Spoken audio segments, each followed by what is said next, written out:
Hi and hello there, Pisces. Welcome new subscribers, returning Istam buyers. Thank you sa inyong walang sawang love and support for me. So, bago natin simulan ang reading ninyo, hi muna sa ating mga new subscribers, returning Istam buyers ko dyan.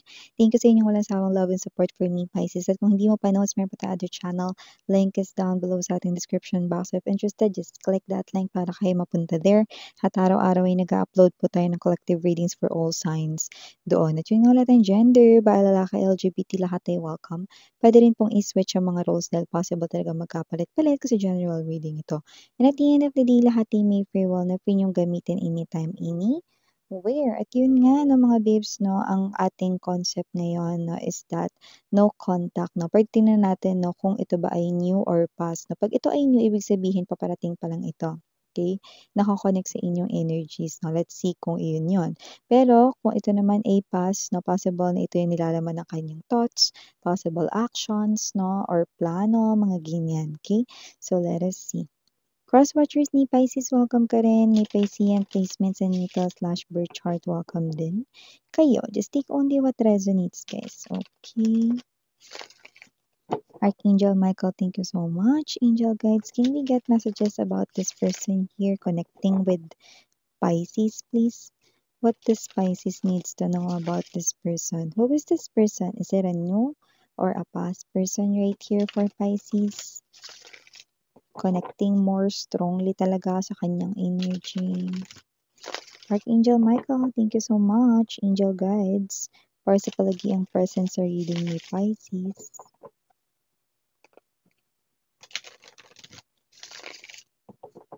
Okay, so let's go ahead and see the messages. Is it a past or a new? Nine of Swords. Two of Swords. Definitely wants to communicate. Knight of Swords. Seven of Swords. See? A lot of swords. Ten of Swords. Empress energy. Bottom of the deck. King of Swords. Ace of Cups. Judgment energy. Well, this is a past energy. Sobrang nagsisisi siya rito, Pisces. This person, tumututsi Guevara siya.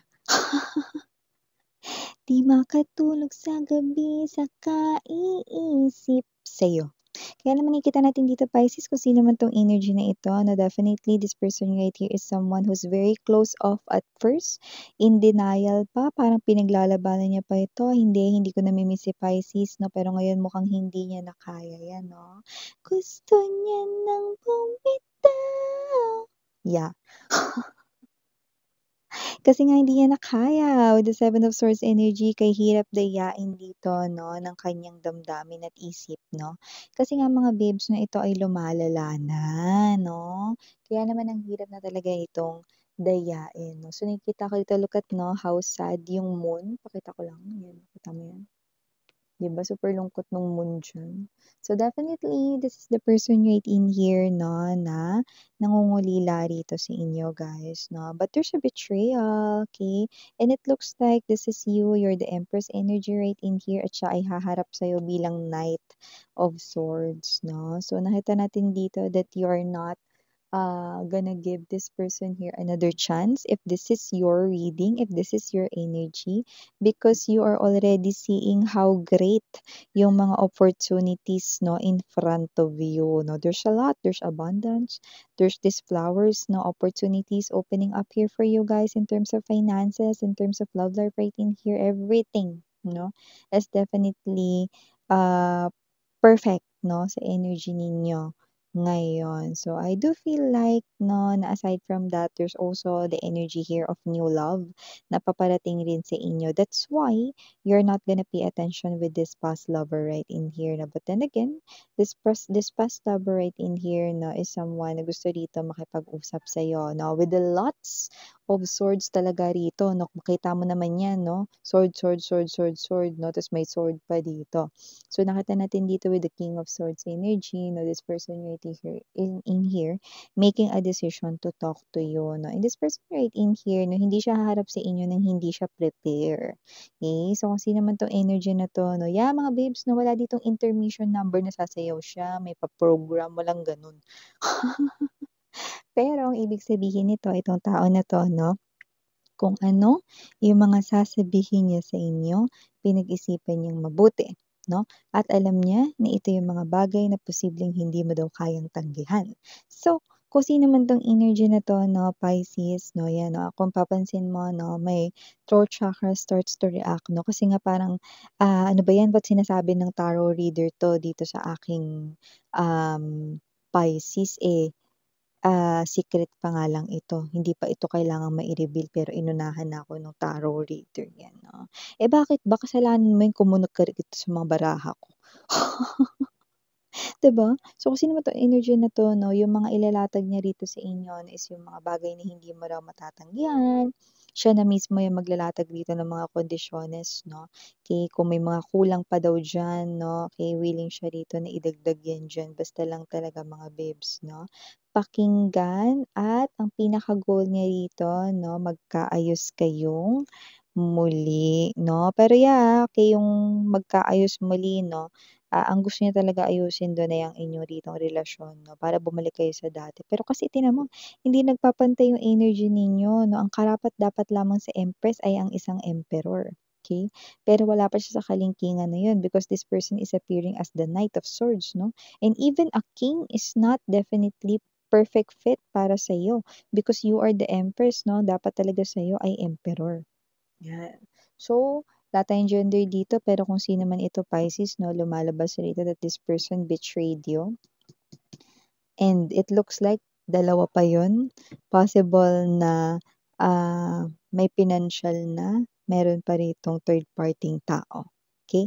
So, kung sino man 'to ritong past lover mo dito, this person is connecting heavily kasi nga nagfo-focus siya rito sa inyo 'no, focusing on the details, ano yung mga dapat pang sabihin, nag-iisip pa siya rito ng mga, linya niya rito 'no, na sasabihin or ilalatag rito 'no, para tuloy-tuloy 'no, yung magandang outcome na nasa isip niya, 'no?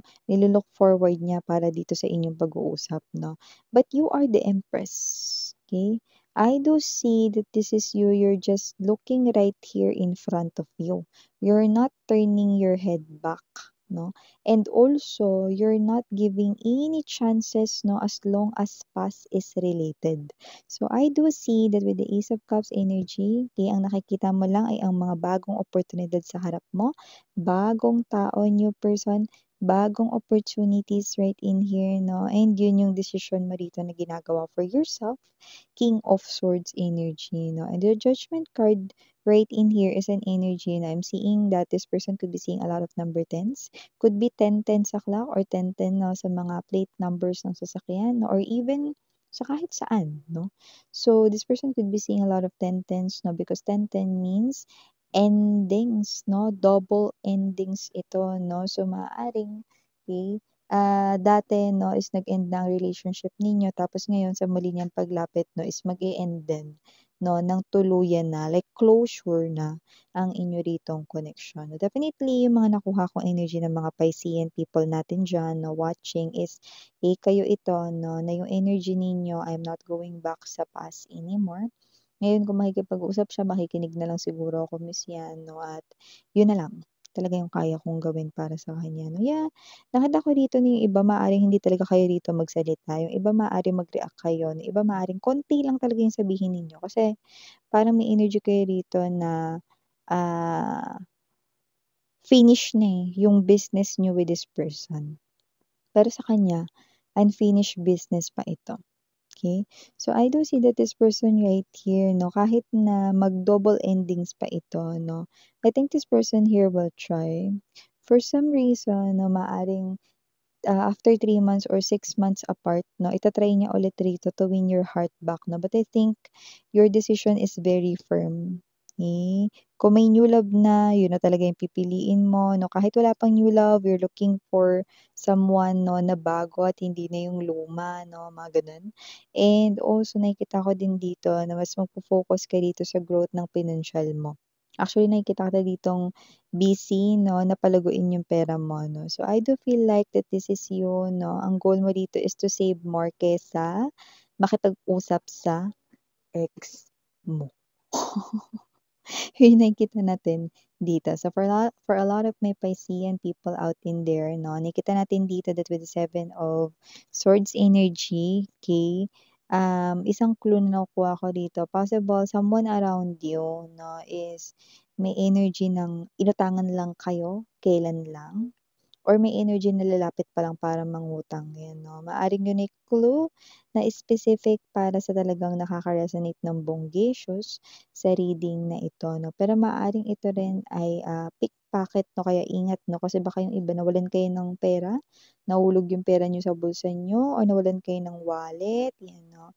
So may gano'ng klase ng energy rin 'no. Possible na, ito ay specific sign for someone watching 'no. So, I do see that, pagdating naman sa age 'no, nakita ko rito hindi naman kayo as in, malaki yung agwat ng edad ng person na ito 'no, pero nakita ko rito baka nga mas bata ka or younger ka sa age pero mas mature kang mag-isip, 'yan 'no, okey, kumpara sa ex mo, okey. So, with the Ace of Cups energy meron pang mga blessings yung darating sa life mo 'no, at bibigyan ka naman ng hint dito ni universe kung tamang tao yung napili mo. Kasi kung maling tao yung napili mo, makikita mo yun kasi maaaring hindi magiging maganda yung mga situations na mga darating. Like let's say 'no, hindi naman yung mabigat 'no, kunwari maling tao yung napili mo 'no, ikaw ito na maaaring palagi mo ng hinahabol yung bus, dati hindi ka naman nale-late, ngayon puro ka na nale-late 'no. So, may gano'ng klase ng energy rin, example ko lang 'yun para hindi kayo masyadong mag-isip na, "Uy, ano kaya yung sinasabi ni miss niya 'no." 'Pag tamang tao naman 'no, ikaw ito na, "Uy, ang swerte ko, ay isa na lang pala yung iniintay nung jeep, aandar na, ako na lang 'yun." So, may gano'ng klase ng energy, yung sinusuwerte kayo rito, yung parang energy na, "Uy, isang beses ko lang 'to triny pero ang galing nanalo ko." 'Yan 'no. So, may mga gano'n, okey? So, 'pag tama yung pinili mo, may makikita ka ditong mga small winnings 'no, na nangyayari sa'yo. 'Pag mali yung napili mo 'no, there's also an energy right here 'no, the universe is sending you advice na, "Uy, mali yung napili mo, you need to get out of there." 'Yan 'no. So, may gano'ng klase ng energy.